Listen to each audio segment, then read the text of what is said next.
Yo, how you doing? Sorry, I just realized it's 5 o'clock. I was busy talking college statistics with, I don't know, it's the season for rookies, I guess, or starting to be. So all the nerd friends are sharing their different ways of scraping data for college. My particular method is I beg all of them to give me data in the format I need, and every now and again one of them pays off. I'm trying to get the link up here.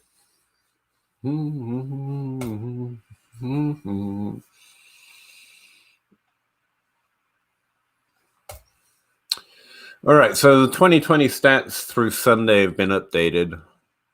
I actually ended up combining the team tabs, so now there's just 2020 stats, the weekly data, and then you've got team statistics and team against statistics. So I think that's a little better than having two separate teams tabs. I don't know why I was doing it that way, to be honest. Link coming. All right. Hey, Spaceman, how you doing? Hat tip to you as well. All right, links in all the chats. If you want to go see any particular stat on any player or team this season, follow that link. It was a chore to do, so hopefully you'll enjoy it. What I was just looking at, besides a whole bunch of talking about how to get college statistics and how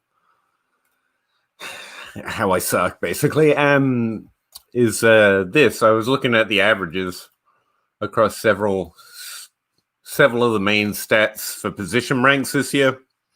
I don't have historical data in here, so this is just 2020. But I thought it was interesting to see, what the average wide receiver is putting up in terms of dominator opportunity score. Specifically, I was looking at yards per team attempt, which I've just about settled on an acronym for that. I don't know what everyone else uses, but I keep going back and forward. And I think I've nearly got it now. Which is nothing to anyone except, I need to have it consistent across databases so I know what it is. Basically. Do you think college production is good at ranking players, or is it better telling us who is good or who is bad? Second one would be the best way of saying it. I find almost everything terrible at ranking them. But then again, what was it just? This is my rankings I had for wide receivers for all positions in this rookie class. Can we rank using college statistics? Yes. For example, this class, Justin Jefferson statistically really should have been the wide receiver 1. But the last class, it was bad. If you look at a large sample, it's terrible at ranking, but it's very good at developing likelihoods, and groups of players are more and less likely to hit. And from there, you just kind of have your hobby horses. I've done videos about the tropes or types of players I find. And that's why Laviska Shenault kept dropping for me. As you can see from this list, if you just look at his breakout age and his draft capital, he had a 25% hit rate based on just those two factors going back to 2003. I didn't like him because of the format of his production. I didn't like the way it was put together. But all of that is very objectionable if you want to talk about whether it's statistically correct to not like Laviska Shenault. It gets opinion-y, right? So after developing likelihoods, and here on my rankings table, I've got the very basics, right? It's draft capital, and with wide receivers, I use breakout age as well, just because I find it has pretty good signal, or as good, if not slightly worse, than draft capital itself. I've got nothing else like that for any other position, so I factor it into wide receiver. But after that, it gets opinion-y. I can justify these rankings and last year's rankings and every year's rankings I've got because I have a process, right? And it's not arbitrary, but it is very much opinion story-based. So to rank I think we have to delve into more of an opinion on what we think the data is telling us about those players. And the way I do it is to comparing to past prospects and say, who do they look more like, basically? Not in terms of physical play or the way they play or anything like that, just the way they made their numbers, you know? So I think ranking, as in, do you draft Jefferson or CD Lamb 101, is... I don't think statistics get us there. At least not the ones we have right now. I'm sure if we had air yards or if we had a more consistent play throughout conferences, or if anyone could find a conference adjustment that didn't just make sense but actually worked, we could do better. But we don't. And that's why I keep memeing on people who are just for college conference. And look, I have adjustments, and in my database, I have a whole list of the averages for all the statistics across the different positions that players get if they break out in the NFL to any different level. And you can alter whether they have 2 seasons in the NFL or whether they hit 24 or top 12. So we can see those. But the thing is, and this is, I don't think I have a good picture for this. But we were recently talking about it on Twitter, and I recently wrote that chapter, which I have to edit, for Jordan McNamara, about when good college statistics to look at, basically, is what the thing is. But if you look at, where is it? The number of players we can reasonably call hits, bear in mind Trent Richardson crosses most of those thresholds. For example, and so will Kelvin Benjamin. So, you know, it's a fairly low level of hit, and yet fantasy relevant hits. In fact, we could drop that down further to Cole Beasley in his first 3 years. But anyway, this is the type of thing. Oh, this is not the program I wanted it to open in it. Okay, here we go. So these are all the hits since 2003. At the different positions, right? So if I zoom in really far, you might be able to see it. I hate this program, man. No, this isn't going to work. Hang on. Where is it? Basically, the max sample size you have from any particular conference for any particular position, you're doing well if you have double digits. So can we conference adjust? Yes, but there you're dividing a sample up into something that's so small that it's meaningless, which is why we can't accurately or in a way that's helpful to our hit rate, adjust for conference position. Yeah, here it is. Yeah, there we are. So here we've got conferences running down the left, and you've got the number of hits at a very reasonable level of being an NFL hit for fantasy, running across the positions, across the 3 different positions of running back, wide receiver, and tight end, right? So let me do this. So from the Pac-10, which no longer exists, if memory serves, we have 6 running backs hit since 2003 from the Pac-10. I mean, what kind of conference adjustments are you really hoping to get out of that? Like, you adjust for the Pac-10, you basically make all the data meaningless. And the only one that's got a consistently double-digit sample size is really the SEC.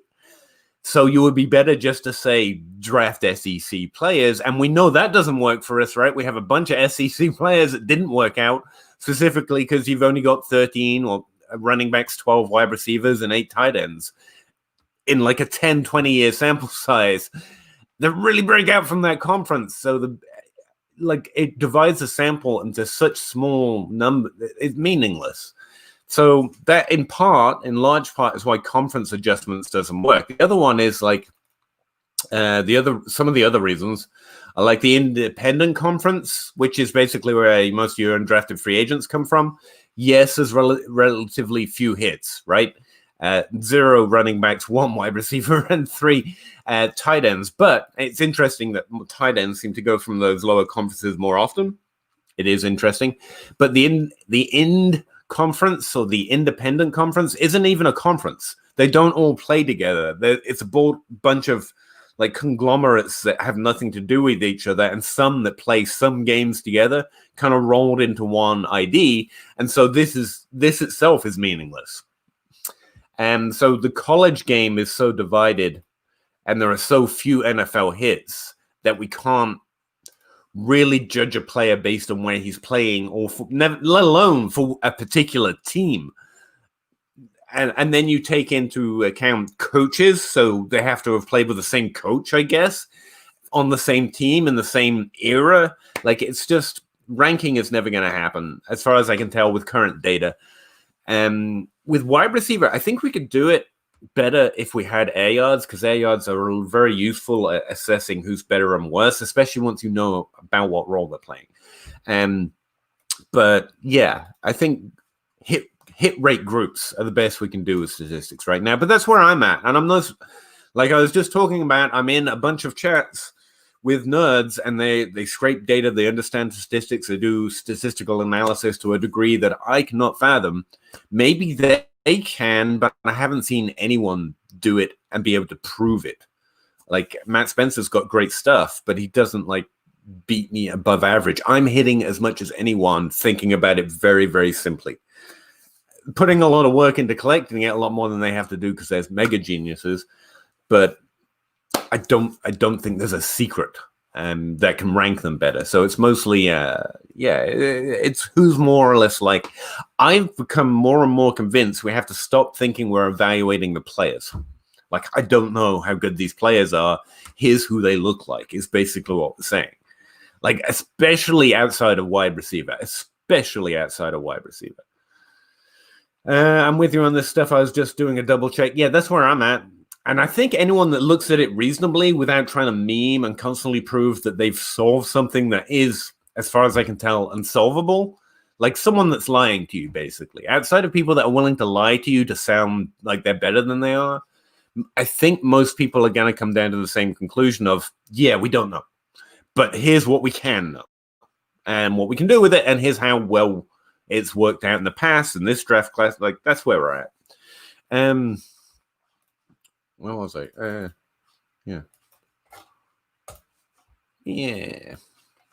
I'm trying to move away from, hey, this player has 40% market share and this player has 36. Yes, that's exactly it. You can be impressed, and I've been saying this one for years, and I'm glad it's starting to become a kind of a conversation. Like, everything is basically a threshold stat, which is how you know, if you've looked at statistics at all, that they're kind of trashy. It's like, they're better, don't get me wrong, production metrics are better than combine metrics. Like, having a market share over a certain threshold is better or more important than having a 40 time over a certain threshold, which is where we're most familiar with threshold stats when we talk about the combine. Did they run a 4.5? Did they run a 4.2? You know, that's where I think everyone knows about the threshold that you have to break, right? Or beat in order to be good. And that's essentially what a threshold stat is. Now, doing that in market share or target share or yards per team attempt is better and more important and more relevant to being good than any combine statistic. I can say that. And I can also rank statistics according to which one is more important that they do well at, and then use all of them together, knowing the priority, right? Which is essentially what my model for prospect analysis does. It uses all of them. Well, it uses 4 or 5 of them, but it weights them according to how important they are to predicting success. And then I ignore it because I don't trust my model as far as I can throw it, because that's not fun.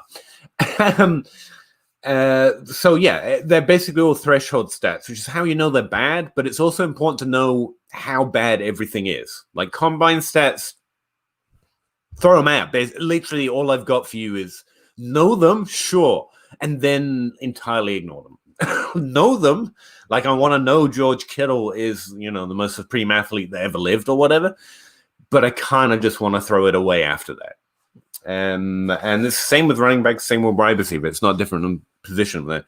Production metrics are where it stands, and then you've got a ranking of which ones are better to be good at, and then you weight them. And I think unless you want to create models, it's fair just to know in your head, like this guy was good at market share, but bad yards per team pass attempt. I judge that to be worse than the other way around, and that's fine. I'm not going to become a watch the tape guy or whatever, but I think it is what I do is I listen to a lot of tape people. How impressive did they look? Did they have fast feet? Like, after a certain point, I just want to know if they look the part of what the statistics are telling me. And even that's a fair narrative to place on after you understand where they rank in terms of production. And that's what I've been saying about the 2021 class specifically. Everyone's talking about what kind of adjustments they're going to make for COVID. And I'm like, well, they were all playing in the same situation. We can't compare them as well to past prospects, but we can compare them to each other pretty fairly, unless they missed large swaths of the season, which is fair. But, that's always been a problem. If a player's been injured, we haven't been able to judge them on that season. But if they've played a significant amount this season, we can judge them internally to that season. And so my instinct is always not to make adjustments. I'm just talking now, Spaceman. I don't know even know if I'm still talking about what you wanted me to, but I know I've got to fill the time. I can't just be sitting here with a link at the top of the chat to all college. Like, if you want all the statistics that I've got for the 2020 season, the link's in the chat. It's also posted on Patreon. It'll be in my Target Share article, which I've got to write for tomorrow. So the link, that is. Oh, my laptop says we need to restart. No. Is no an option? Can we no? Can we not do that?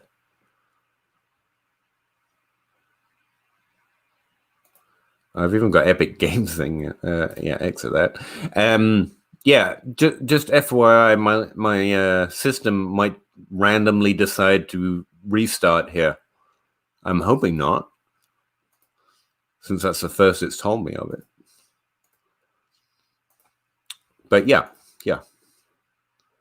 No.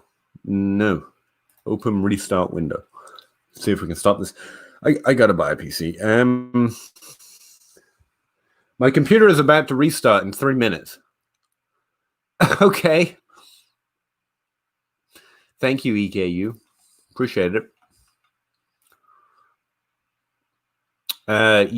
Guys, I might have to go offline for a few minutes and then come right back, I guess, because a 17-minute stream isn't it, right? But yeah, well, I've just let it do it. In about 3 minutes, if you're just joining us, my system's about to restart itself, and there's nothing I can do, apparently. I'm not in charge of the computer. The computer's in charge of me, apparently. So, just so you know. All right. Questions until then. Yeah. And I will be back, but it's going to take me about 5 minutes to get back after it restarts.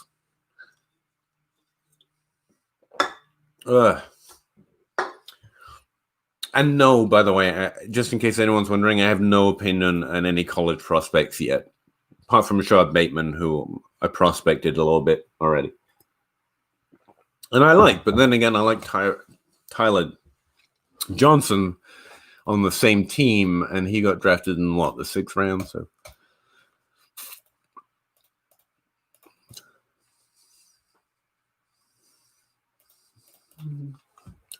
what was he eventually? And I will say, every time he gets on the field, everyone's like, "Yeah, that guy's good." No shit. Drafted 161st overall behind Joe Reed. You need 10 points from Juju tonight. I think I'm out of everything. I've become such a bad player. I've spent so much time and I have so much fun talking and making contact about this stuff. I got to knuckle down. Like, I did knuckle down on the Scott Fishbowl, and I got to this week, and then I got kicked out. I'll take it, but I really need to do better at playing in my leagues. Good luck, though, man.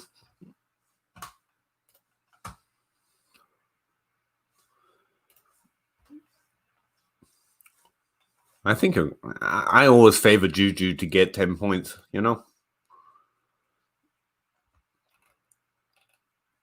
I haven't even done my podcast yet for this last Saturday. So if anyone's got any ideas, I haven't. And it wasn't just a timing issue this week. It was because I kind of have an idea of what I want to talk about, but it wouldn't fully form, if you know what I mean. I have the start of a rant or a conversation, I guess would be the word, but it's not quite there yet. and I don't know what to do about that. So normally I just let it mull until I don't want to make content just for the sake of it, you know. I've got him projected for 14 points tonight, by the way, Spaceman. The lowest projection for him is 12, but you know, it's wide receiver. You know how that goes. We all seem pretty confident he'll get you 10 points, though, which, you know, I was confident in Amari Cooper this week, so take it with a grain of salt.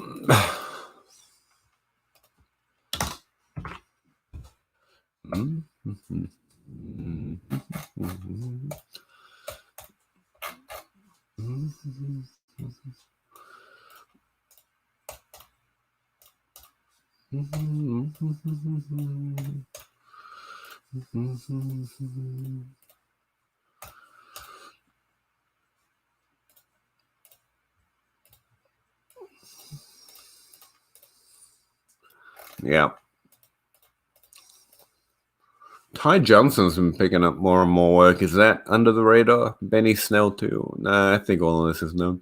The problem with looking at trends at this point in the season is, one, there's no effort for them to go. There's 1 week left. And two, it's pretty noticeable at this point, even if it hasn't shown up just yet. Everyone knows that, you know, Ty Johnson's getting work and Tony Pollard just went off. So, yeah, of course, his opportunity just rose. I'm really kind of enjoying, and I don't know if you want to investigate this as well, Spaceman. Ayuk is definitely, yeah, I've been really impressed with Ayuk this year. And I'm free to. I've been thinking about this. One of my biggest problems with my evaluation is that I have biases. Obviously, we all do. But like, if I don't like a player, I can almost never get over that. And sometimes it normally saves me because I do pretty good evaluations. Just saying. But also, it hurts me. And so specifically with Ayuk, I was trying to stay away from having an opinion because I really didn't have enough information. He played 1 year that was great, 1 year that was bad. That I had no idea which he was. You know, I have no idea. So luckily, I managed to protect myself from him a little bit, and I don't really have a bias against him. I do, however, have a strong bias against San Francisco, and I think Deebo Samuel has been doing pretty well as well. So I've been thinking about those two players a lot. I think they're both underrated. Ayuk could very well be in the top tier of this wide receiver class now, but I think I'll still have him lower than Rager because talking about ranking, we also can't use rookie seasons to rank players for the next season very well either. College prospect evaluation should still factor in. So you've got Higgins, you've got Jefferson, you've got CeeDee Lamb and Rago, who should still very much be near the top for me. I think Denzel Mims doesn't fall any, but you do have like Ayuk's got to go up. He's got to go up here somewhere, you know. Like I'm pulling Mims under Higgins. Obviously, Higgins is going to go up. Jefferson's going to rise to the top of this number one tier. Ayuk definitely has to come up here with Judy, at least. Judy and both of them below Higgins. Yeah. I don't know. It's going to be an interesting one to rank. I'm going to have to close this before my system closes down, by the way. Where are we? Tacit Assassin 13. What a name, man. You should be like, have a better name than that. Hey, Zach. How you doing? That's a pretty fancy shirt you've got on. Yeah, I tell you what happened. I was at work the other day, one of my works, and an old man came in, and he was wearing, you know, what people of a certain generation wear. He was wearing a white undershirt and just a casual, normal shirt and slacks. And I was like, you know, I used to be so inspired by that. I don't care about clothes or presentation, as you can tell. I don't do my hair or nothing. But I do respect presenting yourself reasonably well. You know, you take care of yourself. And I was like, I've got to go back to dressing. I can't keep dressing like, you know, I'm a college student just about to go into his second year and just about to go out and get drunk at the student union. So I was like, I've got to get back. COVID kind of kicked it out of me, but I got to get back to, even when I'm not going out, even when I'm not doing anything, just basic undershirt and shirt. I like shirts. I love having a pocket here. This is actually why I like shirts so much, because I need so many pockets. It's not funny. And so, yeah, I know that wasn't what you were expecting to hear, but yeah, man, I think it's important. I think it's nice just to wear a very casual, regular shirt. I'm throwing out the college look, again. Snell is playing tonight. I think Connor declared out. Yeah. Yep. I've been told off for updating projections too late, because I actually got my projections done after the game started, and I was like, screw it. I'm just going to upload them, and now it makes us look shady, apparently, so I'm not doing it again. Sorry. I'm the same way, Peter. I'm so slow to turn around on a guy that... The thing is, that normally saves me, right? If I mean, I can go back and look, but the number of times I've been saved, like DJ Chark, I know he just did well and stuff, or I would rather do that with lower value players. That's kind of where my undrafted free agent love and my Tyler Johnson love and my later drafted players. Like, I'd much rather just stay on guys or radically change my opinion on guys when you're not throwing away years of dynasty value. To do that on players that elevate into that top 5 tier, I normally just don't. I'm like, I'm gonna write it out, gonna see how this plays out. And the only guy from last season that's really owned me hard doing that, and he's the only one I remember in recent years doing it at all, Terry McLaurin. And I've just completely reversed my opinion. I'm wrong. I'm sorry. This is amazing. I shouldn't. But that's the only one. That's the only time it's happened significantly. Even Michael Thomas, I know, same team, low production, but he was a high draft pick going to the same, like a late first round pick is whereabouts I had him. And that was fine. Like, he had a good rookie season. I could stay in on him on that. I never had to regret where I had Michael Thomas. Whereas Terry McLaurin, I was low on Terry McLaurin. And that's the only time I can really remember it significantly affecting or significantly changing. Players like DJ Chark and stuff, they come up and they go down pretty often, and it hasn't hurt me overly.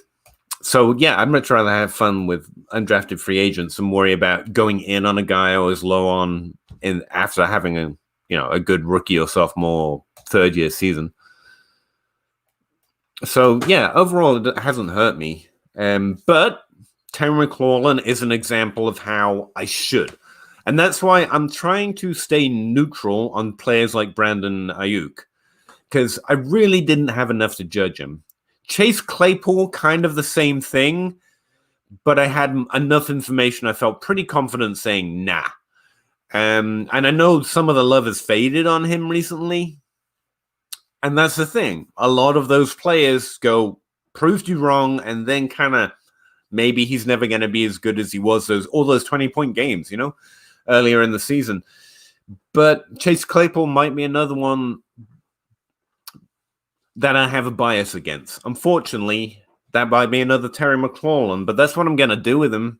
I'm going to respect the season, elevate my ranking of him, but I'm going to be low on him compared to other players. So maybe it'll hurt me again. Who knows? But I think it'd be all right, as long as I got all the Justin Jeffersons and Stephon Diggses and T.Y. Hiltons from their rookie draft. Having said that, again, I'm out of all my leagues. So maybe I just need to do better, forehead. Oh, what was I going to say? Spaceman, if you're still here, before Zach politely interrupted with some really interesting thoughts. I'm really kind of enjoying looking at wide receiver through this opportunity share thing you're doing, but adjusting it for that position. So I still remove quarterback rushing attempts, but I look at the percentage of touches basically for that position on that team. It's the same thing that you're doing, but instead of just looking at running back targets, you look at targets for that position. And that way you can see wide receiver and tight end in kind of the same way.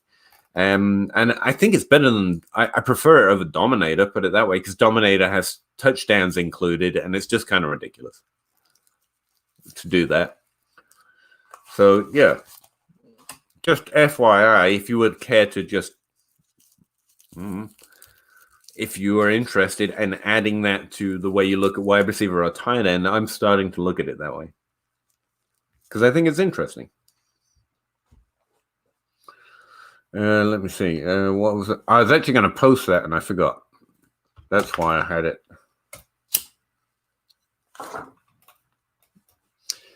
Yeah, these are top 5 wide receivers, top 12 wide receivers, and so on down the list. Let me explore this here.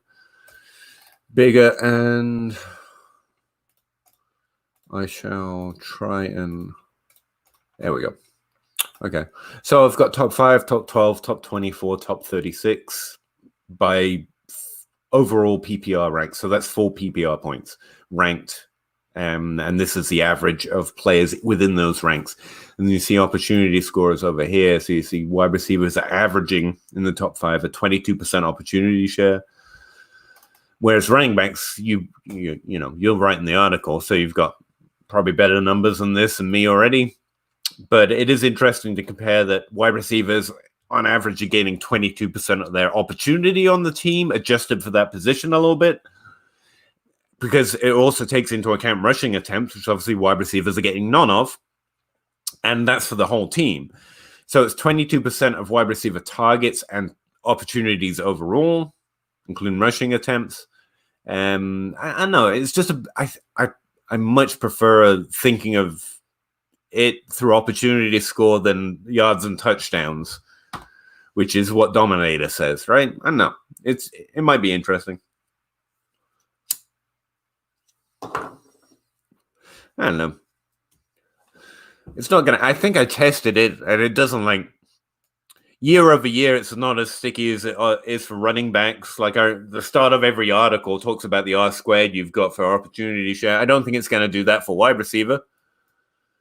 I think I tested it. I'd have to go look when I'd have to go. I was testing something. I don't think it beats expected points or points per game or, you know, yards per team pass attempt in terms of its stickiness. But I thought it's a cleaner number, how much of the team touches for wide receivers. I don't know. I think it's a better alternative to target share than Dominator. That's where I'm at with it.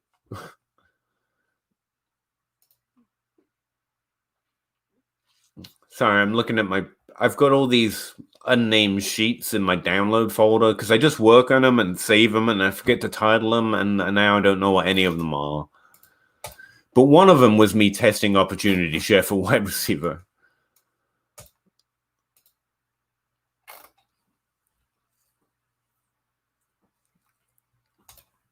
No. Well, my computer hasn't restarted, so maybe we're okay.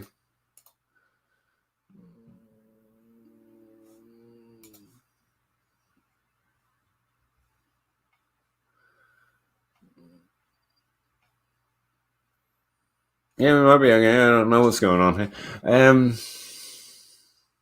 Rookie RBs, no. Wide receiver TTMA. What the hell could that be? No, that's me testing something else. Okay. I don't know. It might be interesting to look into.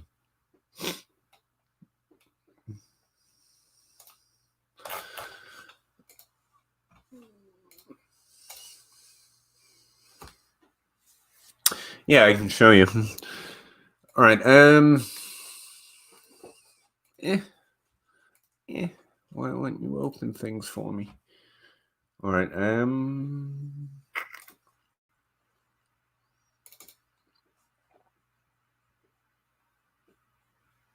Yeah, this one.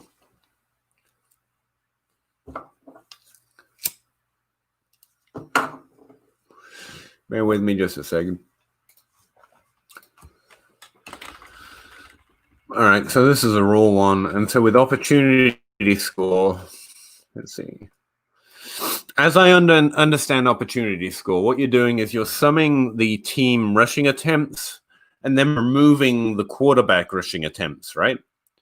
So I leave that the same. I just take the team rushing attempts and remove the quarterback rushing attempts. And then you take the sum of the team's targets, so all the team's targets for that position. So instead of just looking at running back targets, I look at positional targets.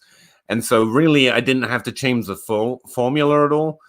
I just, instead of saying look at running back targets, I said look at position targets. You see the position is in blue here. And then you divide the players' rushing attempts and targets, or touches, in other words, by that number. And so what I've got is the players' touches divided by teams' opportunity minus quarterback rushing attempts, essentially, for all positions. And that way I could keep it in the same column. So if we look at, I don't know, Tennessee, I just randomly look at Tennessee, no particular reason. And you see that, like, A.J. Brown has had 13% of the team literal touches or attempts minus QB, rushing attempts for the wide receiver position. And Corey Davis has had 12.2, which makes sense.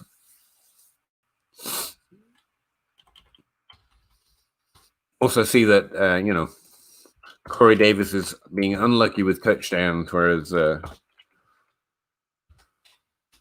A.J. Brown is actually operating over an extreme efficiency with their touchdowns. 87 yards per touchdown, whereas Corey Davis is getting 189. It's a little high.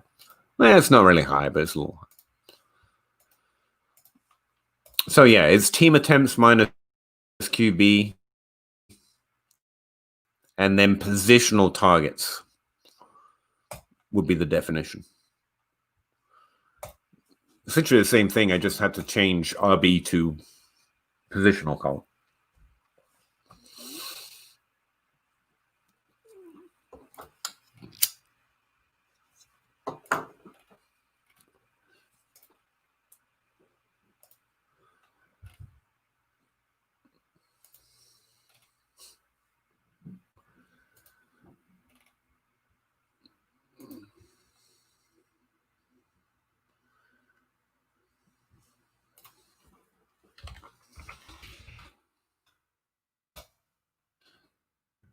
Sorry, I'm responding to Twitter comments.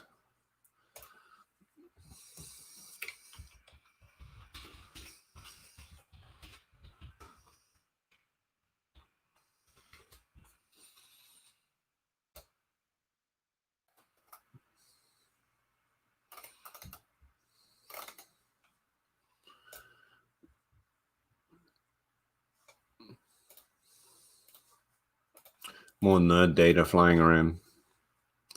Like, seriously, Matt Spencer is just a fountain of shit I don't understand, but looks really amazing. He writes these scripts to scrape data from everywhere, apparently.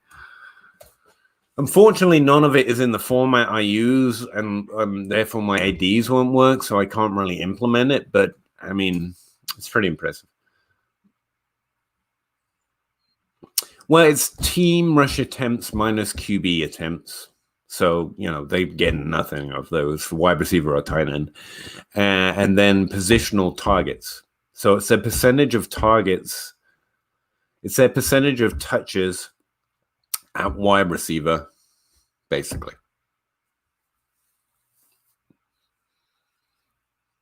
Yeah. It's a percentage of touches going to skill position players at their position. Yeah. But with rush attempts included. So it kind of, why I like it is because 22% seems a lot more fair, because, that's essentially, it also shows a disparity. Like, running backs need 68% of the opportunity to be a top 5, whereas wide receivers just need 22% of the opportunity on their position to be a top 5 wide receiver, which also, is kind of the disparity in their points per game as well. Top 5 running backs score higher points per game, but wide receivers can do it without getting all of the wide receiver role. They're doing it with a relatively small, and I kind of like that, how you can compare it between positions, or at least maybe we should change it a different way. But I think that's interesting. It's also interesting that tight end and wide receiver are operating, when calculated this way, about the same percentage of team touches for their position, I guess would be the way of saying it. Yeah.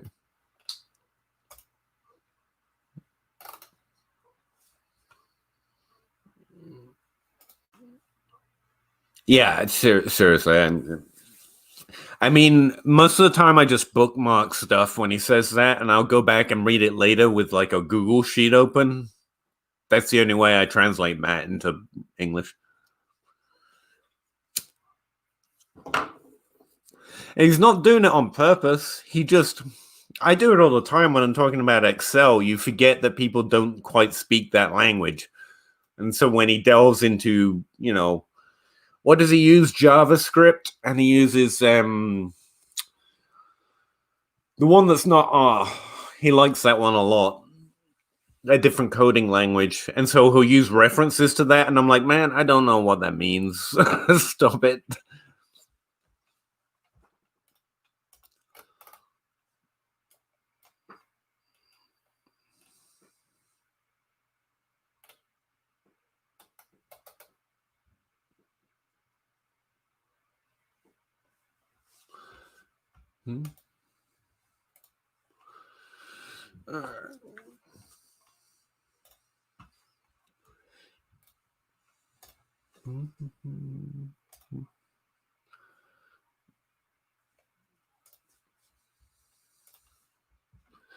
We out here.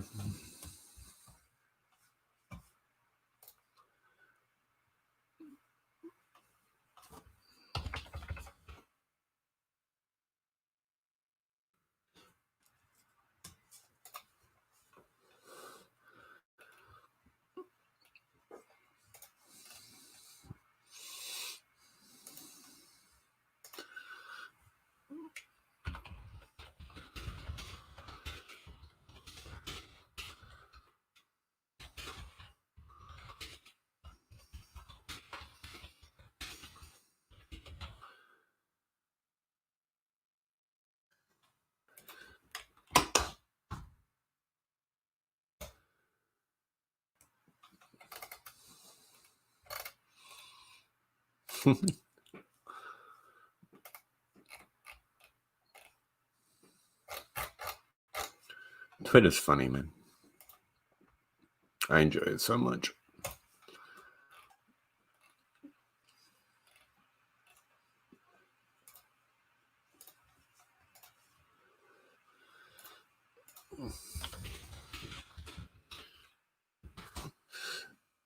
All right, it's time to share the link to this video with some friends of mine, because just having Spaceman in here is going to get awful put on the spot. A good explode, by the way. He's just really sharp. Yeah, he is. He knows it too, so don't tell him. Like, he'll get all...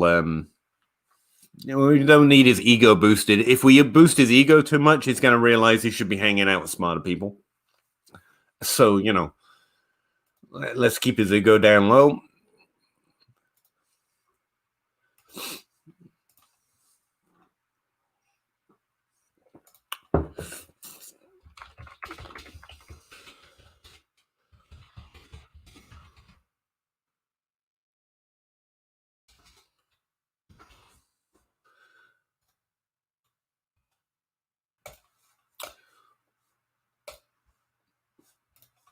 Hey, 4 other people. Pleased to meet you. Help Spaceman out. He's just here talking to me. He's very put on the spot.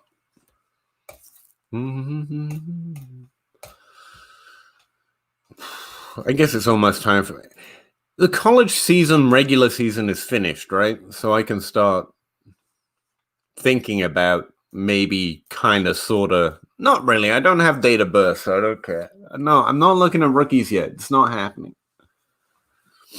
No. Look at all these minus ADOTs for running backs, man. Kind of crazy. Know something else that I really enjoy?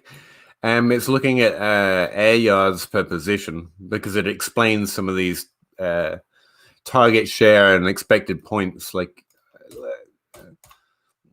minus 3% of the air yards in for the Chargers goes to running back. Like, what? That's all those minus ADOTs. They get so many targets behind the line of scrimmage. It kind of screws you up because this doesn't equal 100%. Unless you include the minus numbers in there. It's like, really? But that's actually good as long as they're getting significant target share because it's kind of hilarious.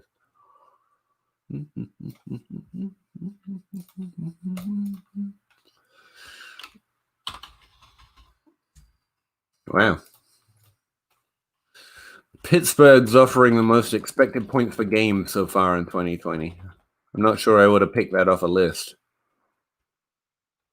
Still Dallas as well, despite everything going on. They're giving out so much volume.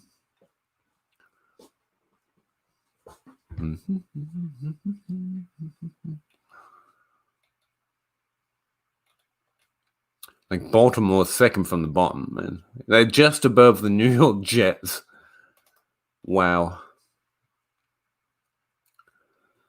Rough road there for Baltimore fantasy truthers.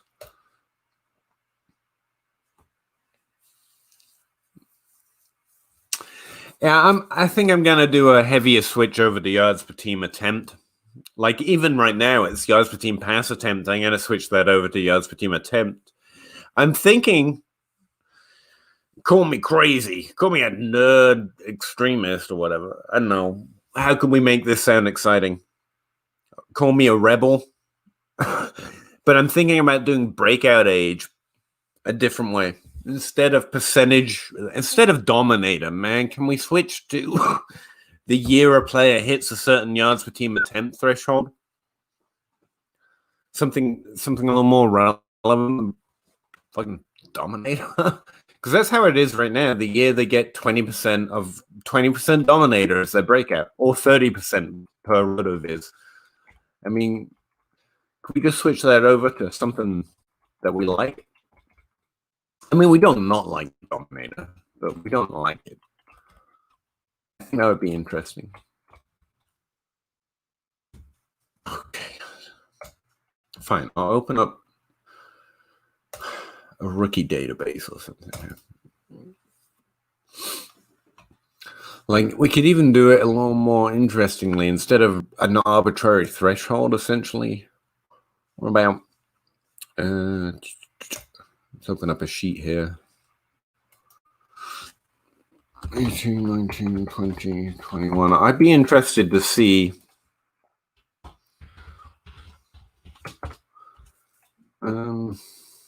like the average yards per team attempt at age.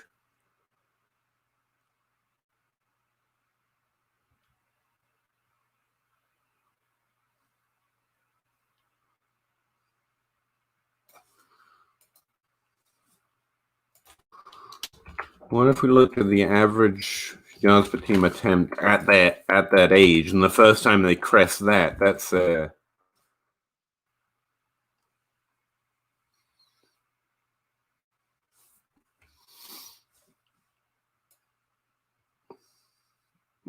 interesting. How about, yeah. Even if we do the average age for successful players.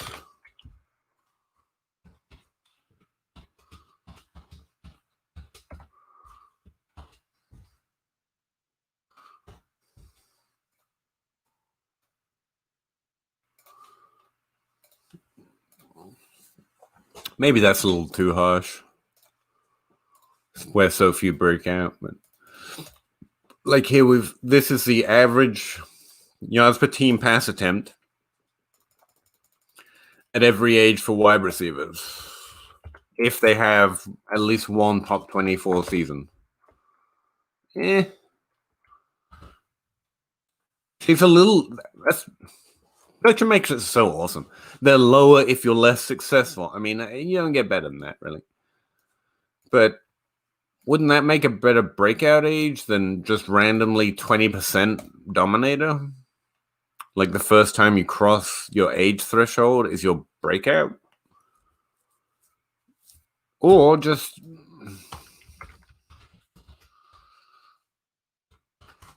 the average yards per team pass attempt at any age is 2.1. So how about and how about we just say of all players, it's 1.6. So how about your breakout age is the first time you cross 1.6? Yeah, it's been in my. I've been thinking about it for a while, but I can't decide on how. I want it to be less arbitrary. 20% is freaking arbitrary, and 30% is freaking arbitrary. It's just saying they're even more productive. True, but like, why 30%? Other than it has a high, because they're the most productive. Players rarely hit 30%. So you limit it to this really rare group, and then say, look at the hit rate, and it's true, but it just feels weak.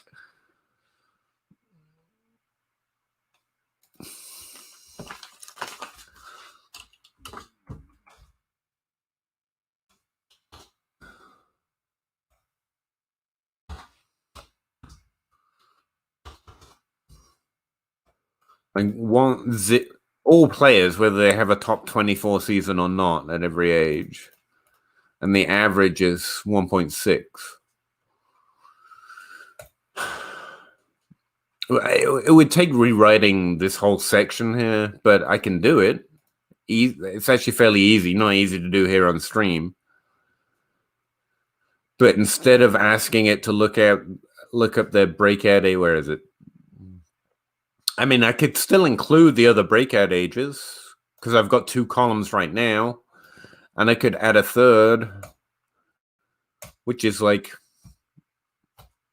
I know, production breakout. And instead of, flagging their age column when they cross 20%, which would be over here. Yeah, here. So the first time they get over 20%, it flags this as their breakout age. That's the way I've got it written right now. And instead, we could just move over to, just a little further over. And I'm going to change this to yards per team attempt. And the first time they cross 1.6, maybe that would be too low. I don't know. But yeah, I mean, I don't know the best way of going about it. It's going to take a little bit of testing, a little bit of playing with. I'd be excited to see which way you do it, Spaceman, because I got the plan. I just don't know which way to go about it yet. Oh shit! This is my actual thing, isn't it? Oh no, this is no. I thought this was the full active one. It's not. Woo.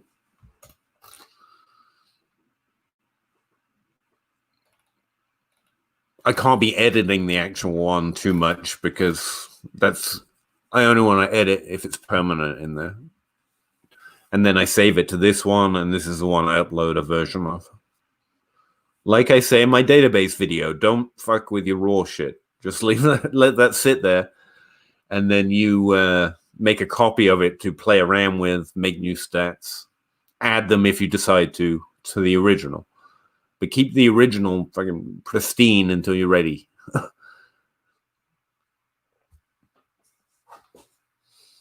Mm-hmm.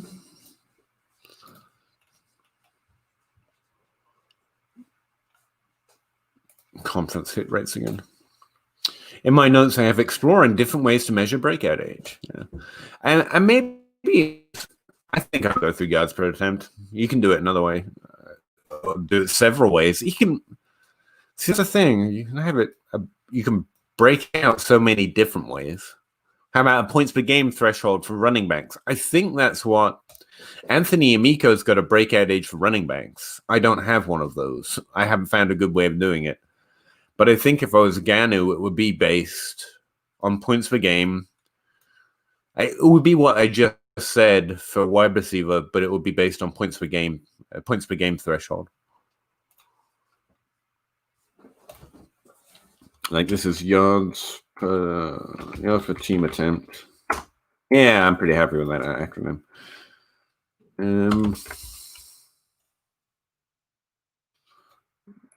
Let's see. And with running back,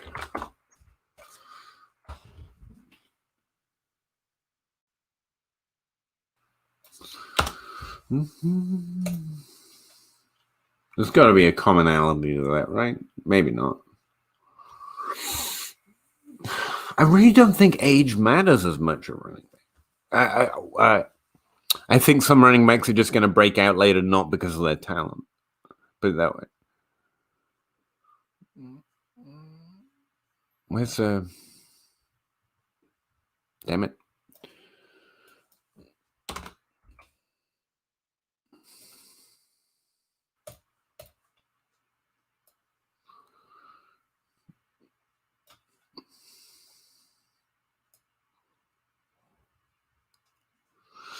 Oh, I don't have the individual years in here for running back. I just have the first, last, best, and average, apparently. Yeah, I don't believe that. Do I not? No, I don't. Promise you it's in the main one.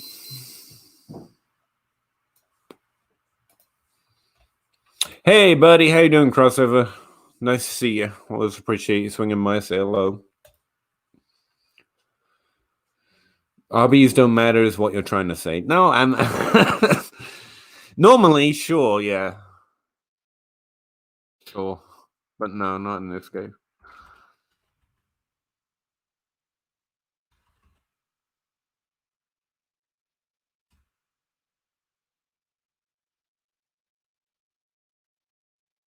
Yeah, I think I'd use points a game for running backs. Well, let's do it this way. AN. All right.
Yeah.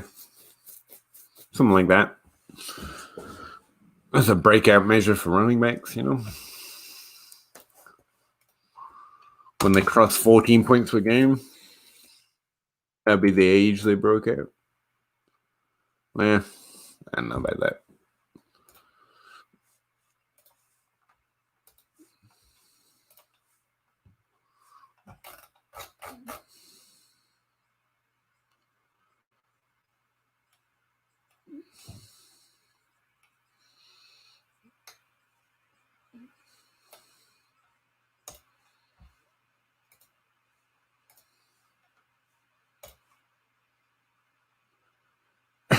Yeah. Todd Gurley had a rough go career-wise. He's pretty good. It's one of the... I think it's going to be underrated how few players are easy to point out that they are significantly more talented than most at that position. Like, you know, the old trope is players at the NFL level are within a much tighter range of actual skill than we typically like to think. Like, difference between Kellen Balaj and Saquon Barkley is a lot tighter than you think, but players like Saquon Barkley, Christian McCaffrey, and Todd Gurley kind of are elevated, even within that range. Like there's a significant drop off between the top and the middle, or the 75th percentile, and then most operate between that very tight range. If we could quantify talent, just don't be drafted by the Rams, duh. You'll be fine. Or don't be drafted by Jeff Fisher and you're fine, at least.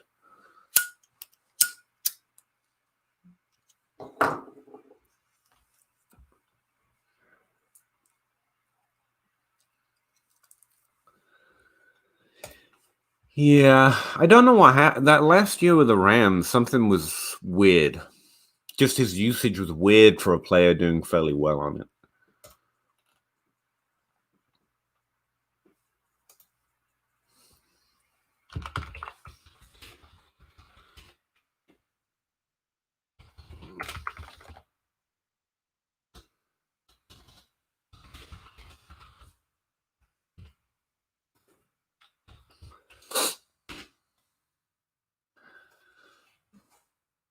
Found a new thing to tease John with. It's pretty fun.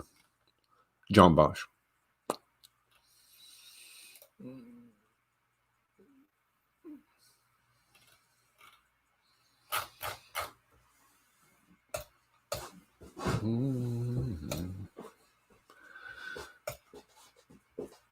No, the last year with the Rams. Last year it was wild as well. Don't get me wrong, but last year with the Rams, he seemed to be playing well, but they limited his usage so far. We started to speculate about possible injuries. Then he got traded, wasn't it? And we've seen his career play out since then. But I don't know, something really did seem weird that last year. It was that last year. It feels longer. It feels like there's a year in between the two. Am I getting 2020'd here? Has 2020 stretched out to 2 years for me? Sorry. I could have sworn there was a year in between those two. My bad. It's been a long year, okay? He got released this summer. Yeah.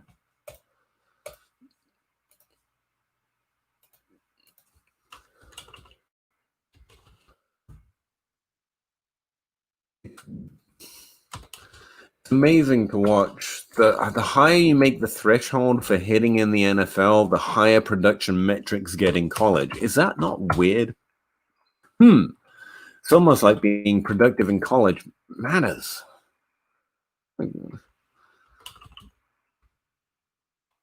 4 top 24 seasons. It keeps rising. I mean, Spaceman asked at the start if stats could rank players, and they don't. College prospects, and they don't really. But I would say the higher the threshold for hitting you make wide receivers or running backs, the more productive they were in college on average. Across points per game and yards per team attempt is what I'm looking at here, but it's kind of true over any good production metric.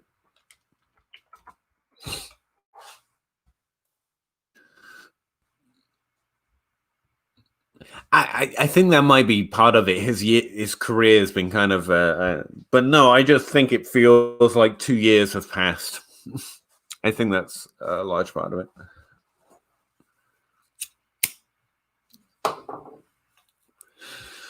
I have plans to update my NFL database because I kind of like the format this 2020 database I've been giving you all is in, because it's a really easy way of updating it. And because of the way RotoViz is now, I could just start stuffing in data from past years.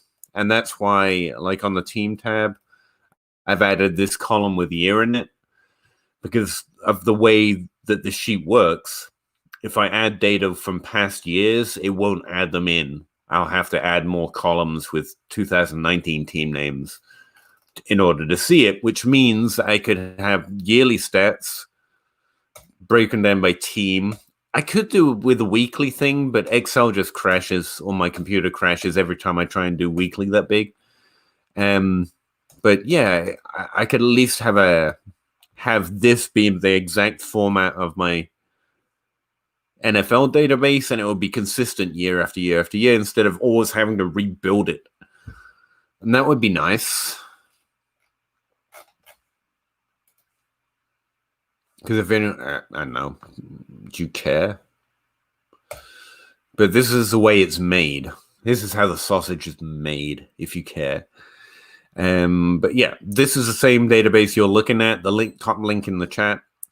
And posted on Patreon and Twitter. So this is the same thing, but you can see I've got active columns. And if they're active, I've got them highlighted in yellow. And all I do is I have different tabs. Sorry, I got to take your comment down, crossover.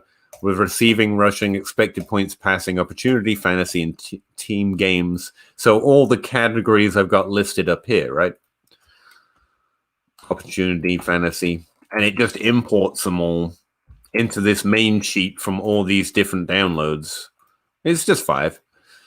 And what I could do is instead of just pasting or copying or downloading 2020 data, I could go and get 2019 all the way back to 2000. And then all I would have to do, the way I do right now, is tell the sheet to look up the players from past years, and it would all be there. It would import automatically.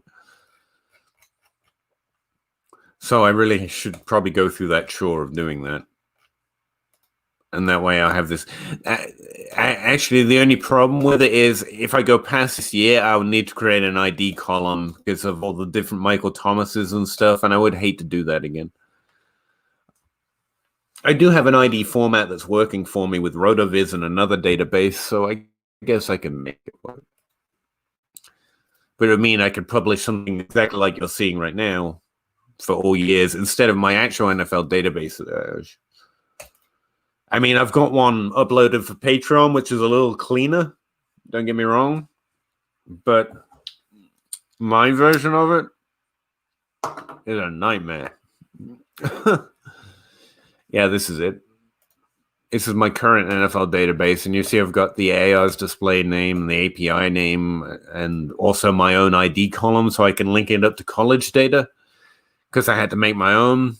And then I've got, after all those IDs, the ID database I talked about in that video, I got 98 columns of data plus 7 or 8 helper columns.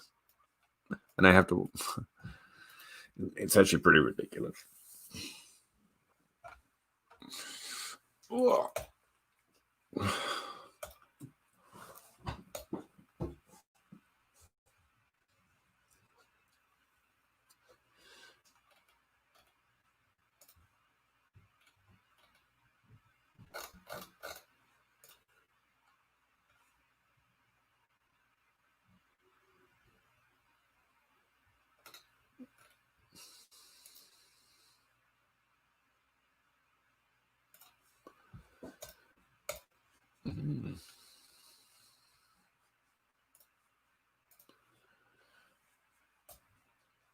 Yeah, it's a lot of numbers. I get really excited when we get towards the rookie season. I'm looking forward to it. I want to get to know these prospects. I want to have opinions on them. And then I start opening up all the sheets I have to do. Makes me think about not doing it anymore. Looking at a lot of man hours and very annoying, tedious stuff. You can all do it. Again, I'll teach you how. You can have your own. But I highly recommend just letting me grunt over it. The legwork. Oh my God.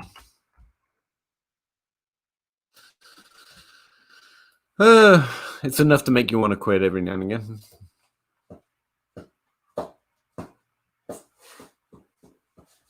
Ooh.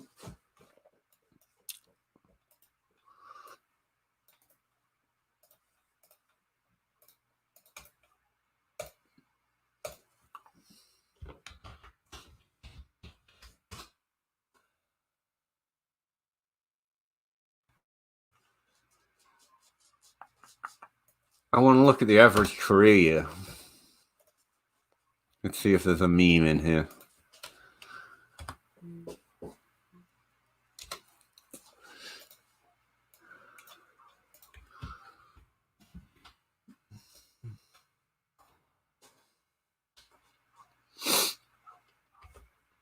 Oh, wow.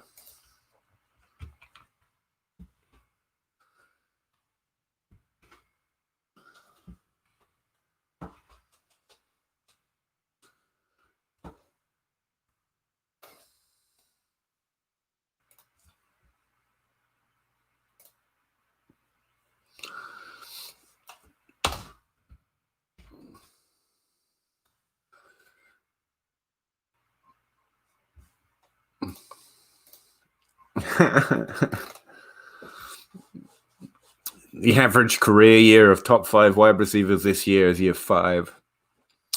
Screw you, rookies. That's fun. In fact, the average of pretty much all relevant fantasy players is year 5 at wide receiver. That's pretty cool.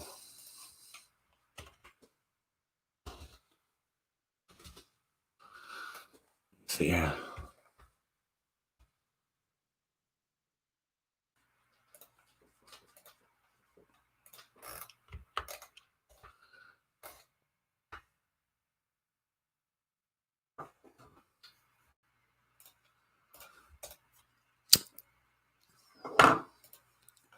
Hang on. This might be hard to understand what I'm doing here, but let's look at top 5 and top 12 players at each position. This is the average career year. No, that's not working because I don't have the format right.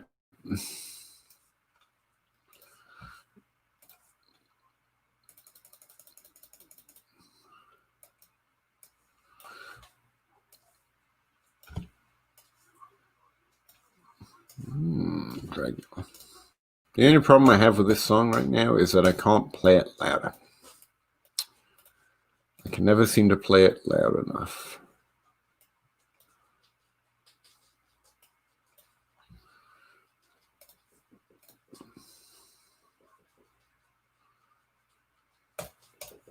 All right. Maybe that'll help.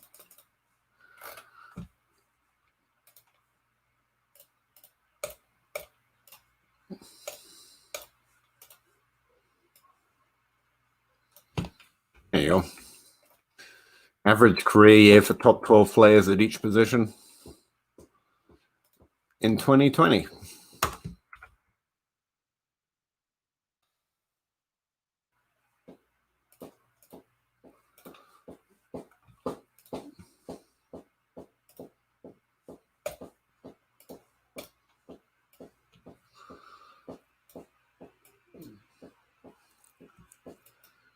Actually, let's have. Yeah. Why not?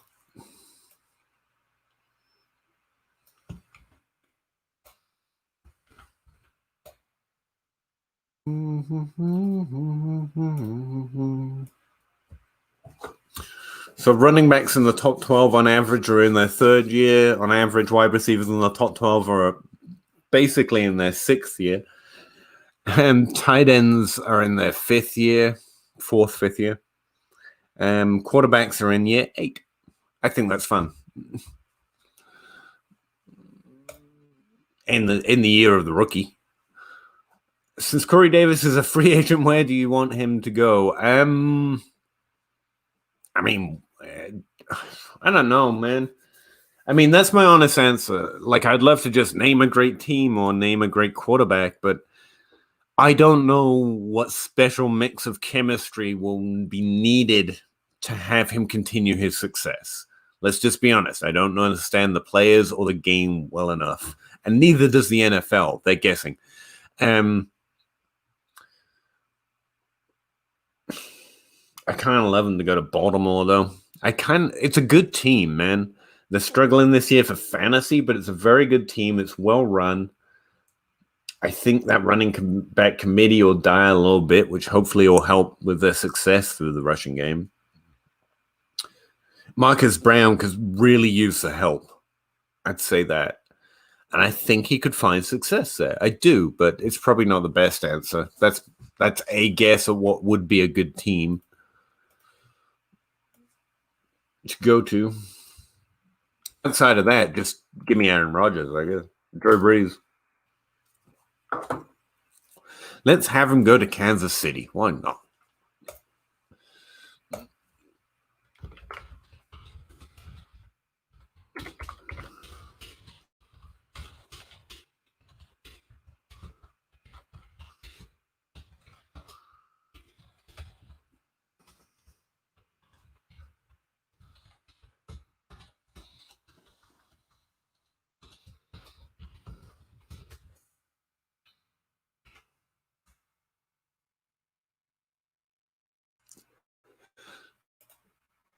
That makes someone mad, surely.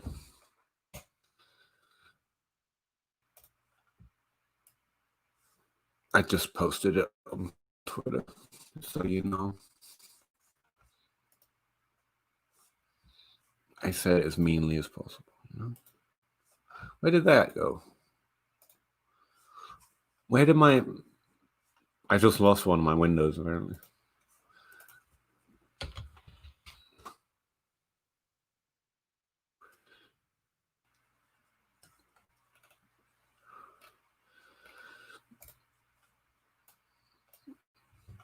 There it is.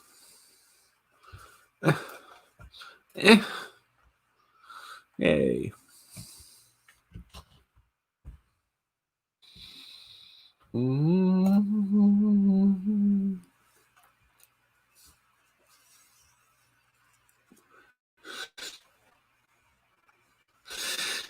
I can't actually listen to videos or watch movies. I can't have anything that requires that much of my attention going. Music is okay because I can let that fade into the background. But if there's a story, I get too distracted. Like if I play Fortnite videos, I want to watch the gameplay. So I actually can't put something like that on. Talking to Spaceman here about what he watches when he's grinding stats. Yeah, Spaceman knows. He's going through the chore now. Good luck, bud.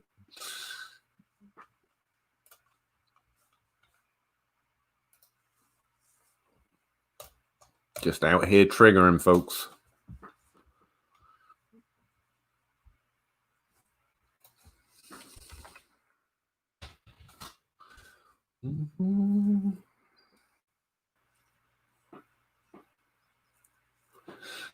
Huh. Did I agree to be on a podcast tonight?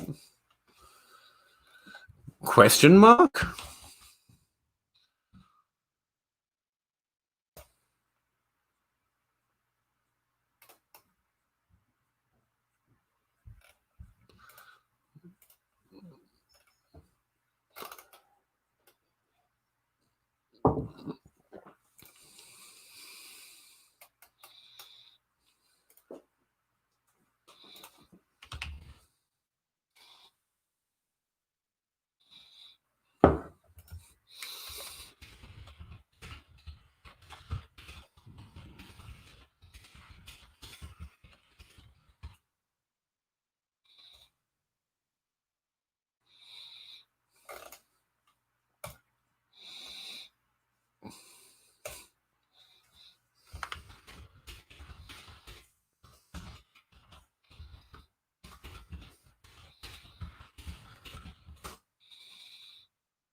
Yeah, apparently I agreed to be on a podcast tonight. Neat.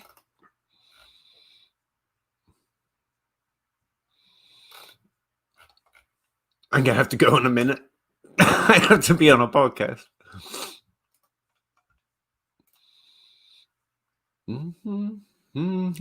Hello, random boost in viewers. What did I do? Questions? Thoughts?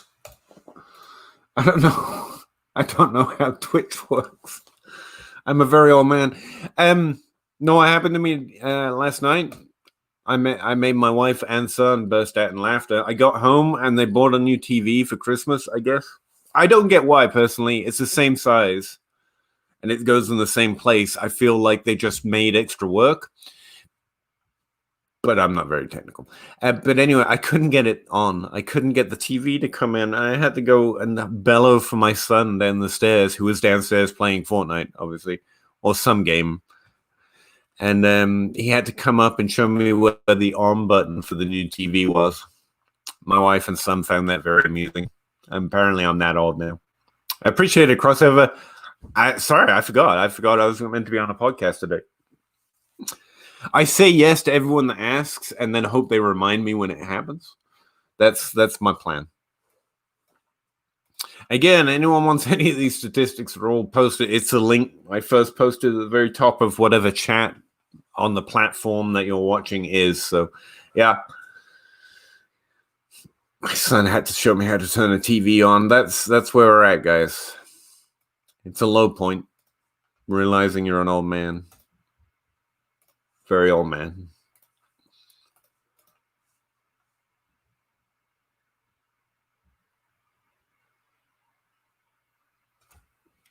Okay, might be getting pushed back.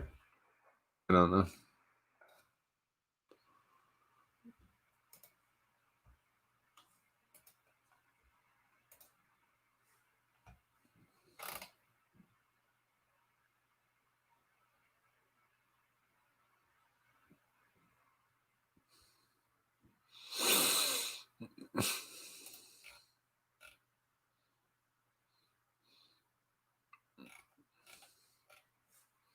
Yeah.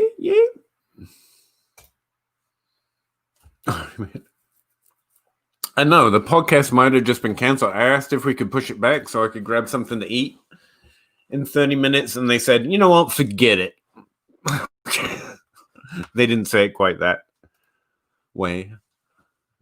Apparently, someone else is having a schedule conflict as well. So I don't, man. I can jump on right now, but whatever's easiest.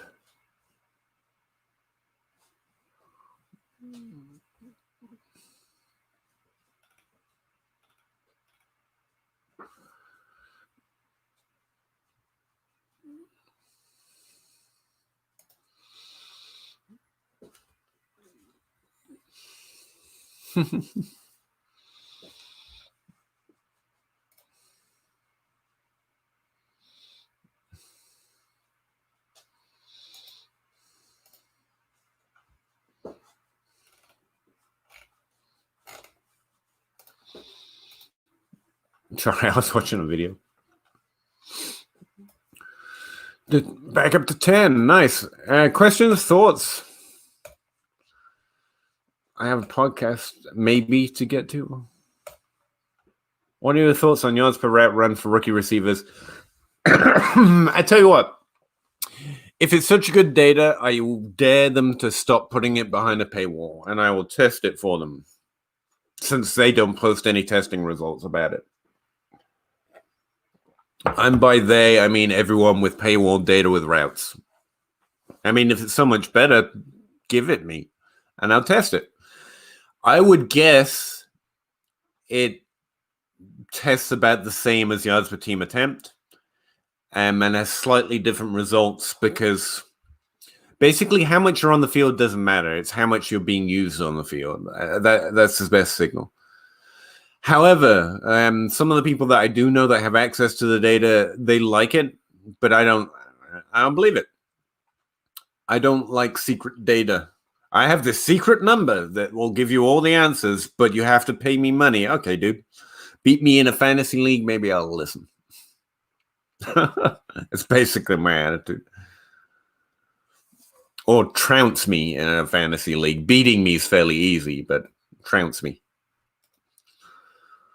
No one's done it using a secret number you can only get behind a paywall, put it that way.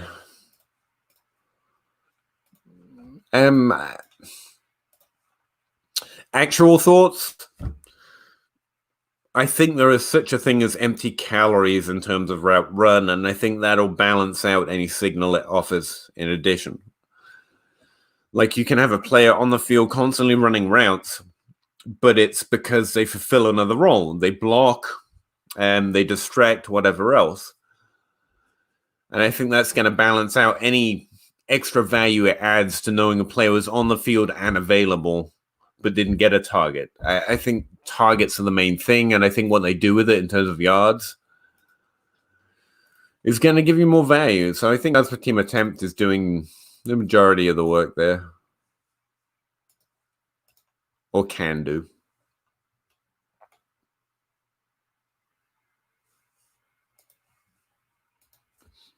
I think it's interesting and good information to know, but it's not worth me dipping behind a brand new paywall to get it, by the way. Not for the price of those paywalls, especially.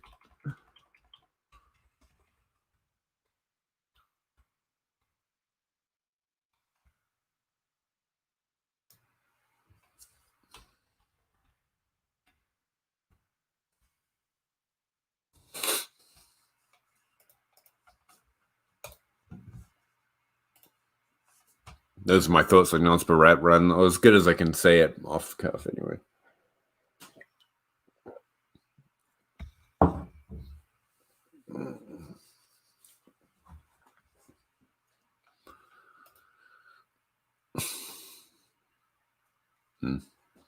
I'm thinking of putting it in realistic terms there, but I don't even care about it that much.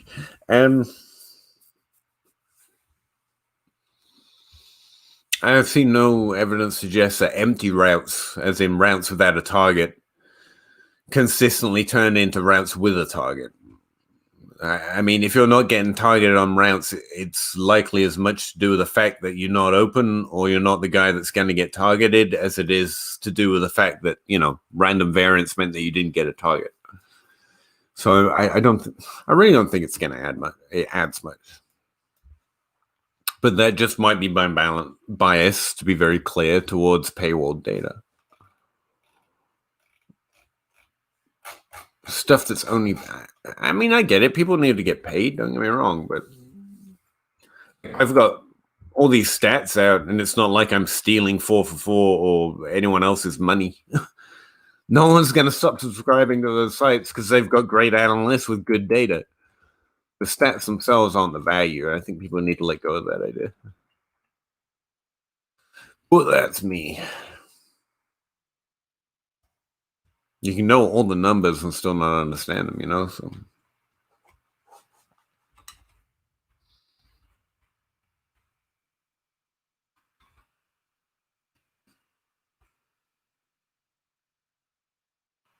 But to be fair, the more data I collect and the more databases I get, the more I understand why paywalls exist. I don't want to do it.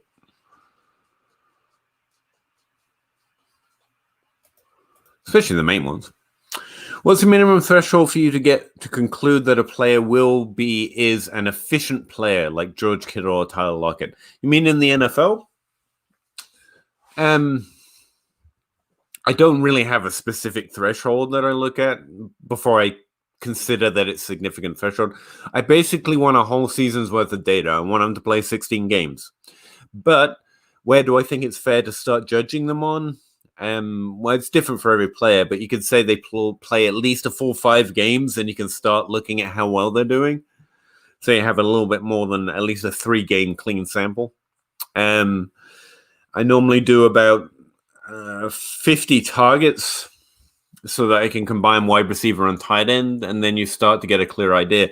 If you want to talk about where stats start to become actually useful and predictive, that's where you start needing at least a full season of data. But honestly, most statistics, if you want to talk about where they get definitely descriptive of the player, it's different for every stat. For example, yards per carry, I think it was I think it was Armstead who once did a study of it, and basically you need like a lifetime's worth of carries before we ever even know what the player's number actually is. But with targets, it's something like 120 targets, I think, somewhere around there. You start to get an idea of where it belongs. With air yards, it's pretty immediate. It's like under 100, I think, before the stat, like ADOT, becomes something to do with them and not variance of opportunity. So it really depends on the stat you're talking. If you're talking about me profiling players for like projections and stuff, and I use about a 50 touch threshold and a 5-game sample, which is where I start to use their data to use in projections, which means most of the time I'm looking at averages, especially in 2020, like average for the position and the team against that defense. Yeah, 1,600 carries, something like that. Yeah, basically, I think Frank Gore's hit that total. Maybe. But I don't think there's another player in the NFL anywhere near that. But yeah, I'm not that level of statistician. Armstead is the guy you want if you want to know much more about that. I can tell you what I use and where I think it's acceptable to start using it. Which are those ones I just mentioned.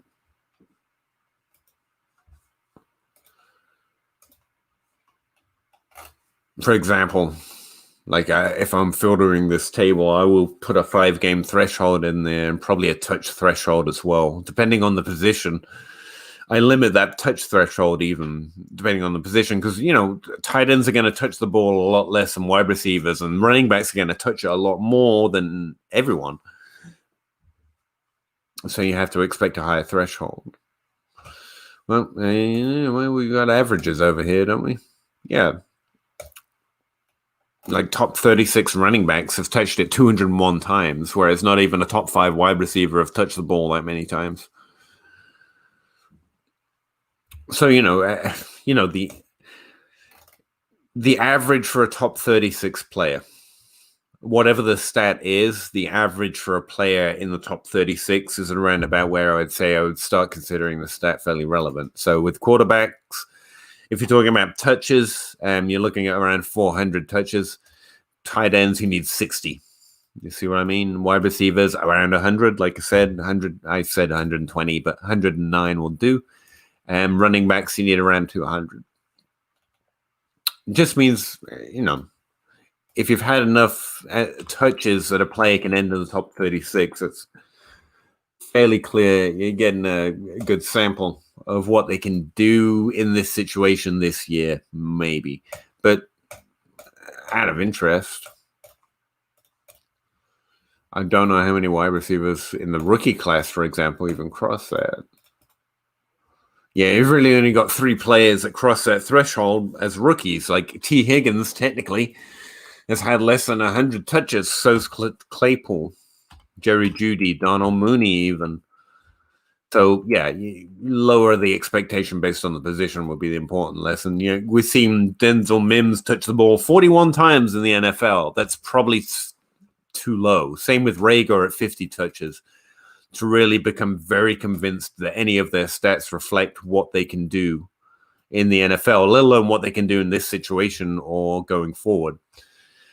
Which is where you start turning to things like, oh, you can't even see this. Sorry, I'm on big screen. It's where you start looking at percentages, How well are they doing overall? Okay, it's only 50 touches, but it's 15% of the... Where is he? Where's Rager gone? There he is. 50 touches, but that's 15% of the targets, which tells you more than his efficiency on 50 NFL touches, man. It's nothing. Oh, yeah. Most rookies aren't even over a reasonable touch threshold to start judging their efficiency. But I think another line in the sand, as it were, is Blair Andrews' work on RotoViz, where he looked at rookies going into their sophomore season and found that rookies that were efficient in terms of expected points, so fantasy points over expected or FPOE, and rookies who are efficient in that stat in their first season were more likely to get increased volume their second season. Now, that's just sorting players into 2 buckets, efficient and not efficient. And I think it was real low. I think he used like a 20-touch threshold, which is what he used to justify liking, who was it that I didn't know. I think it was Kiki Kute or someone like that people were like, but he's efficient. And Blair Andrews said he crossed the threshold for touches. And I was like, I want a bit of a higher threshold for that touches before we judge whether they're efficient or not. So, and Blair's a really smart guy. And he did the hard work behind that. And he used a fairly low threshold. My baseline's a little higher. But, Blair definitely knows what he's talking about.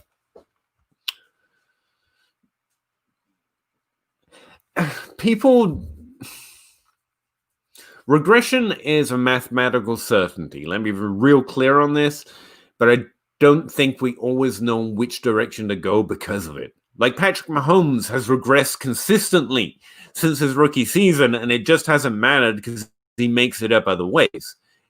the numbers are still regressing. I mean, JJ Zacharyason's talked about this endlessly. AJ Brown is regressing this season, but that's not why he's not putting up as many fantasy points. He's not putting up as many fantasy points because he's been injured, and Corey Davis is breaking out. So, yeah, but anyway, that's a slightly separate conversation. Last year, I would say AJ Brown crossed the touch threshold for judging him. And I think he was overly efficient and was due regression. That doesn't mean he was going to be bad in fantasy. It just meant, it gave you an idea of what had to happen for him in his situation this year. The one exception to that is touchdowns. If you are so efficient in touchdowns that it's basically guaranteed you're going to regress, that can drastically affect your production. AJ Brown was efficient in touchdowns, too efficient in touchdowns, without Aaron Rodgers, which is like one of the lone factors that can adjust that. But it wasn't enough to, I still thought he was going to be a top 12 wide receiver this year. And he very well could have been. I think it's mostly been injuries for Brown this year. And everyone else, to be honest.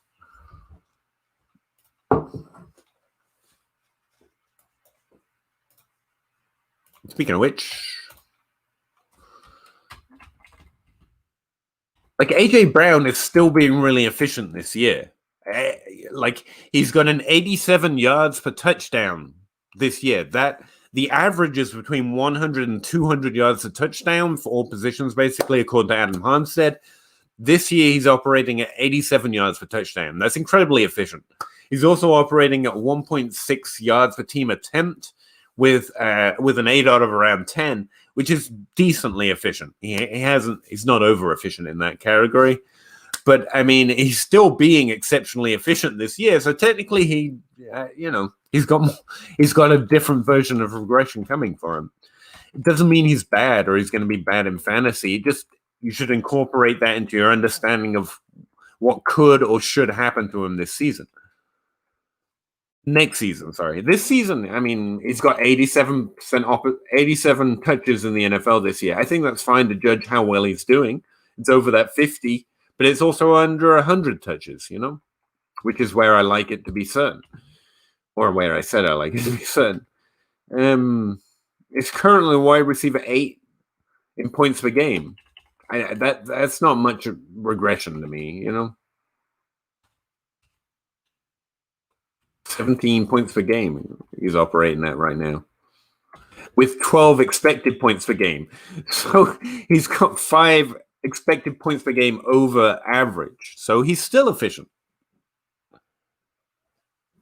It doesn't mean he's going to tank next year. Again, it just tells you something about how he's playing.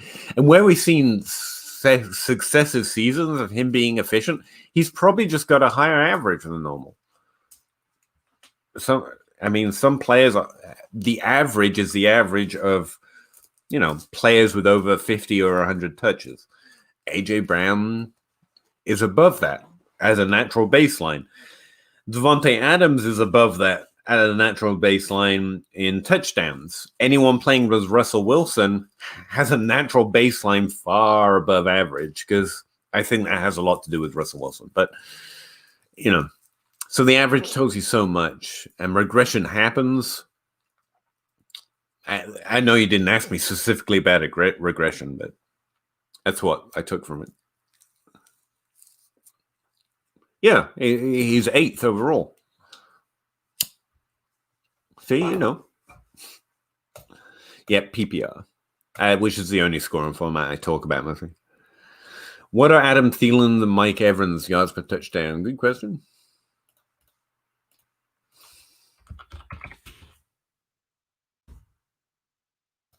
Probably, efficient. 60 yards per touchdown for Adam Thielen. Let's see if I can get them both at the same time. Fancy work, And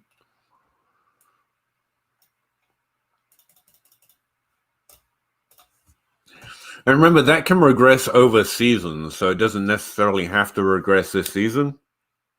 But over the course of their career, this will come up to between 100 and 200 yards. And Mike Evans is at 69. Nice. Thielen's at 60. So both are very efficient this year in terms of touchdowns. These numbers do regress within season sometimes, but like players like Jacoby Myers, I mean, he's gotten relatively few touchdowns. He's operating at 642 yards per touchdown. It's rough.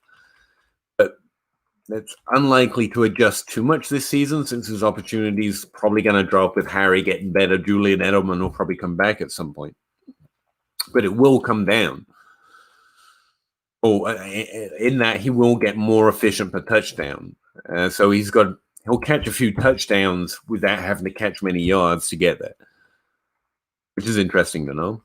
Robbie Anderson has been doing this all freaking season as well. It has come down some, but I think he has 2 touchdowns now, right? Finally. Yeah, he's got 2 touchdowns now. But yeah, he's still been insanely inefficient with touchdowns. And by him, that's team situation based. I did look up his red zone usage though, and he's been used plenty in the red zone, and he's still just not scoring touchdowns, which I really do think factors into why his volume's been dropping, which is, you can see it here. And DJ Moore, I know he was on the field much this last week, but in fact, I don't think he was. But I mean, I do think teams will fade you if you keep being that inefficient in a certain area of your game, which seems to happen to Robbie Anderson. Deebo Samuel has been on the field consistently. Sterling Shepard's just in a bad situation. Larry Fitzgerald finally caught a touchdown last week, right? So that regressed by half. Jalen Reagor, which is interesting to note, given that he's missed games. He's getting 15% of the targets overall and has yet to score a touchdown, I think. You'd expect him to have caught a touchdown by now. Oh, he's caught 1. He should have caught 2, basically. McLaurin, that's team situation. They're really in the red zone. And throwing the ball to him. And he's got so many yards. So yeah, it's a pretty good stat. But again, it can regress over seasons rather than within a season. But it's a good... Adam Harmstead is the one that told me to quit doing the other stuff and just paying attention to yards per touchdown. And honestly, it's as good as most other things. And it's very easy to do. Yards divided by touchdown. You just have to know that baseline of between 1 and 200. And we can actually do that by position as well. I mean, you can make a simple average to see what the average is for wide receivers. And wide receiver, I believe this year it's operating at 156 average yards per touchdown, between that and 170 or something. For running backs, obviously it will be a little different because they've got rushing touchdowns too. But yeah, between 1 and 200 is very good. Easy thing to remember. Yep. And this is the kind of thing you can put a reasonable touch threshold on, to be fair.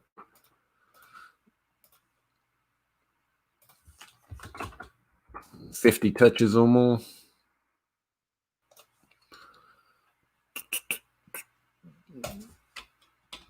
Michael Thomas, yet to catch a touchdown.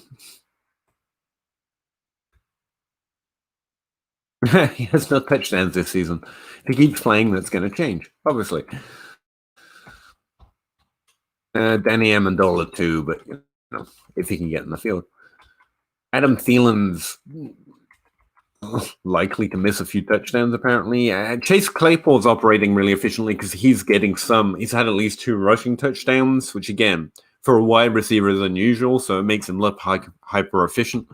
Mike Evans, he's kind of one of those players he gets so few yards after the catch that his touchdown rate always looks too high, basically.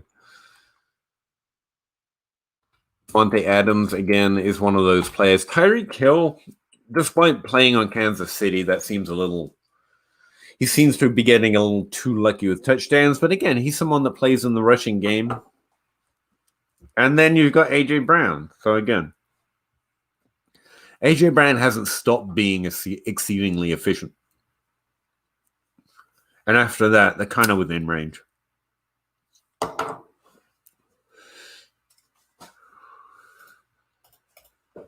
I mean, I used to track touchdown regression pretty actively. Like, this guy should get a touchdown this week, and now it's just a casual thing I look over. So I can't tell you specifically this year who is and isn't due. But just staring at it, I really would expect Terry to catch more touchdowns than you would think soon, given his usage, even in Washington. Wouldn't be surprised if Myers, if he keeps up a significant role. Recently, he's dropped, again, with Harry back on the field and Julian Edelman coming back. That might stint that.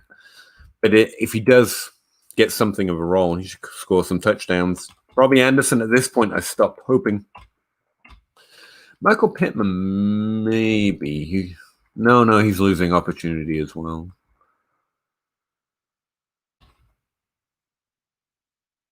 King Grant's been picking up usage. That's interesting.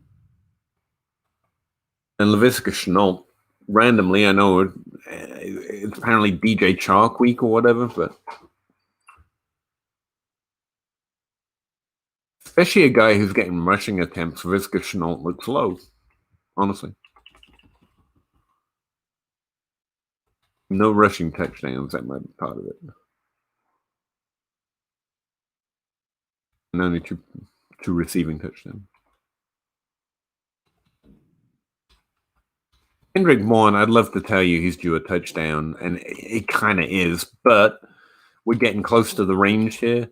And with Ayuk and Debo, at least sometimes available, probably not.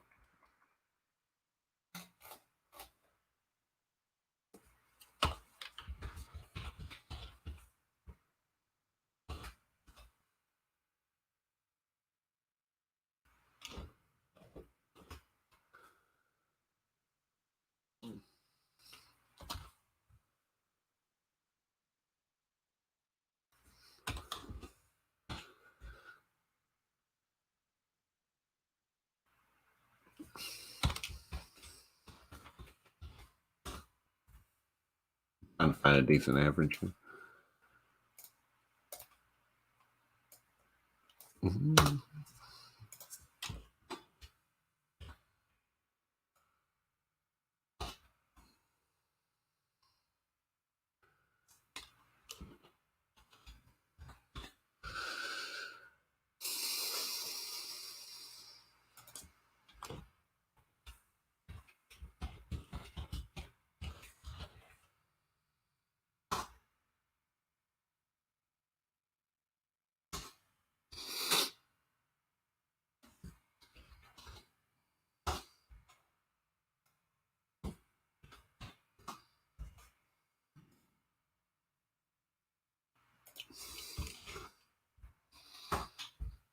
Good Lord.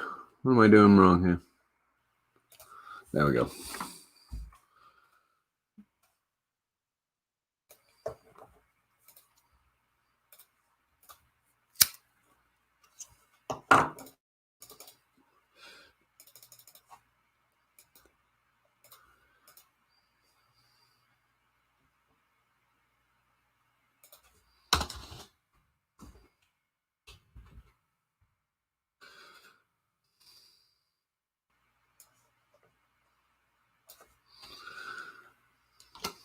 There we go. So the average with wide receivers was, let's use 80 touches, is 187 yards per touchdown. Running backs is about 192, same touch threshold. Tight end dropping the threshold to 50 touches, around 136. Again, tight ends rely significantly on touchdowns, so that makes sense. 160 for wide receiver. So you see how it's all operating between the 1-200 range? It's actually, again, I'm just trusting Adam Hanstead on this, but everything I look at seems to bear it out to be true, that it's always between 1 and 200. Rob Gronkowski was the example he pointed out to me, where it actually took pretty much his entire career to finally get him into that 1 to 200 range. Is he out for the rest? Oh, I didn't know he's actually been declared out. So he's going to end with 0 touchdowns. Accurate. Well, that just means he's going to score so many touchdowns next season, I guess.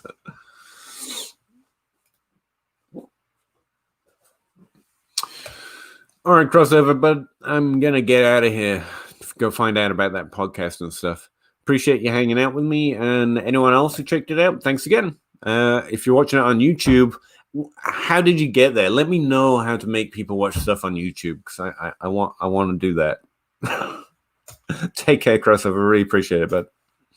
Yeah, thanks again. Talk to you later. This off-season videos and streams are going to become obviously a lot more rookie-centric. I keep meaning to mention that, like, the off-season is when I do my thing. Like, that's when most of my videos are going to come out. So, yeah, stay tuned, I guess. Appreciate it, and talk to you later.